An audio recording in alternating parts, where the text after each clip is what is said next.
Judge Kavanaugh's confirmation may explain increased interest from Republicans in the midterms in some battleground states. Take a look at this Fox News poll showing just that. Take a look at those numbers, an increase really all the way across the board, increase of 11% in Tennessee.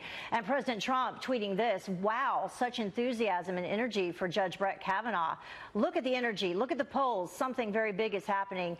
He is a fine man and great intellect. The country is with him all the way. Well, Jim McLaughlin was a Trump campaign pollster, and he's also a president and partner of McLaughlin and Associates, and he joins us now with a closer look at some of the key Senate races. Thank you so much for joining us. My pleasure. First, just overall, your response to that increase specifically in Republican interest in these midterm elections. Yeah, it's been interesting. I always thought the enthusiasm and the interest on the Republican side was going to come late. But I think in a lot of ways, this whole debacle with, and circus that the Democrats created with the Kavanaugh confirmation hearings, it's really energized and motivated Republicans. And backfiring.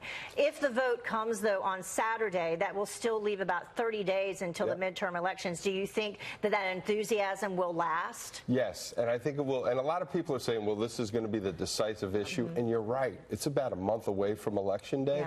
And the truth of the matter is there'll probably be several other factors that happen within the election in the next couple of weeks. But I think this is the election, this is the issue, the Kavanaugh hearings that have brought both the conservative Republicans and the moderate Republicans together.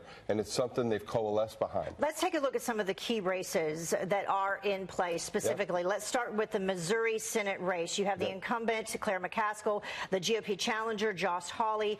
President Trump won the state of Missouri by 19 points in 2016.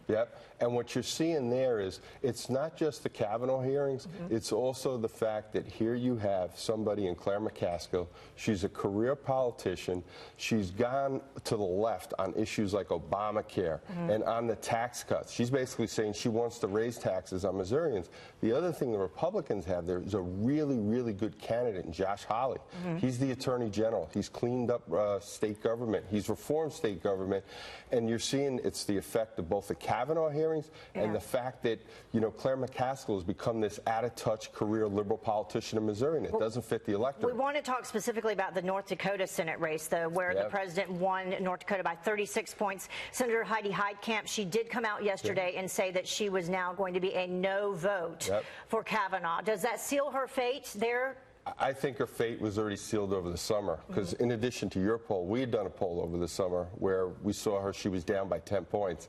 And I think she's literally auditioning for the next Democratic presidential administration. She's trying to figure out a way to ingratiate herself with national Democrats is where you don't want to be because Donald Trump won North Dakota by over 30 points.